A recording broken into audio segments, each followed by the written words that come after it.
What's going on, everyone? Killer Queen Flight School here, talking to you about Killer Queen Black. Very exciting news. Killer Queen Flight School was fortunate enough in order to obtain a beta key. And so myself and Woody have been playing for the past couple of days. I was on the opening night when the beta was first announced just a couple of days ago. I believe it was on Tuesday. I've just gotten some first impressions, and I wanted to make this video in order to provide anyone out there that doesn't have a beta key quite yet. Losers. Wanted to let you all know how the beta's been going and give you some pros and cons as far as how it's been going the last few days. So this is just going to be kind of a open format, first impressions, just giving you an update on Killer Queen Black. So the first thing that I want to say about this video is that we can't provide any gameplay footage because it is a beta, and the developers asked us to not stream any gameplay footage, and we want to honor that request because they're an excellent group of developers, and we're very happy that they're putting this game together for us. The second thing that I wanted to say about Killer Queen Black Beta is it's a beta. It really is. It's a beta test, and a lot of my feedback, I'm going to put aside some of the, one thing that's most certain is the latency issues. They're testing these servers, and they're being generous enough to provide us this game early so that they can make sure that the release date is crisp and an excellent release when it does come out. So with the knowledge that it is a beta of a game and that there are some improvements that we will see guaranteed, I wanted to get into some kind of the pros and cons or differences between Killer Queen Arcade and Killer Queen Black. So the first and most glaring difference between Killer Queen Arcade and Killer Queen Black is the attack mechanics, is the whole idea of queens and warriors fighting one another. It is much less of a positional game as far as queen versus queen or warrior versus warrior, and it's much more about this very cat and mouse type of play where a queen may be just out of range from another queen's dive attack and will kind of bait this movement back and forth. Whereas in the arcade version, it's all about maintaining position, it's all about zoning, and it's all about columns. It's making sure to maintain... Jesus. With the arcade version, if you maintain an area, there are nearly, and don't quote me on this, there are nearly guaranteed times where you can zone out an area and anyone that enters that area is probably most likely going to perish. Now, because the skill level of the players playing Killer Queen Black, it may get to a point where a person can zone out an area and get a guaranteed kill whenever somebody enters.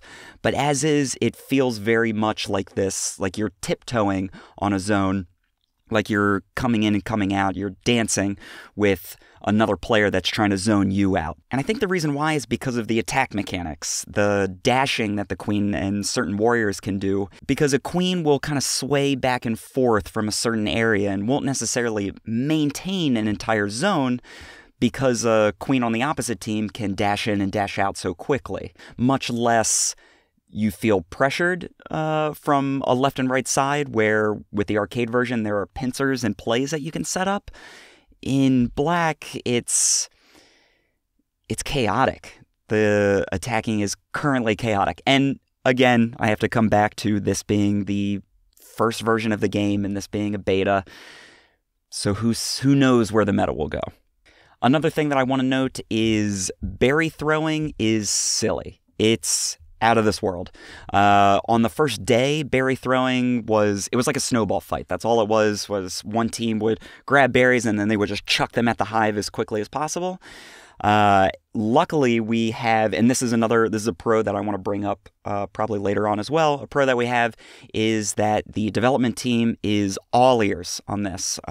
Matt, who's the CEO of Liquidbit, has been just an excellent person to talk to and open to any and all feedback. And that's the most that we can ask from our developers. So with that said, Matt on the first day heard that berry throwing was silly and ridiculous and overpowered, now he's upped the cooldown to throwing a berry. When you pick up a berry and throw it, there's now a pretty lengthy cooldown before you can throw another berry. Because before, drones were just standing in a berry pile and chucking berries as quickly as possible, whereas that isn't the case now. And personally, in my games last night, which is 2 days after the beta was first released, so some things kind of settled with the gameplay. One thing that I noticed since that update is I had a myriad of win conditions. I was seeing snail victories, military victories, and economic victories almost evenly. And that's excellent.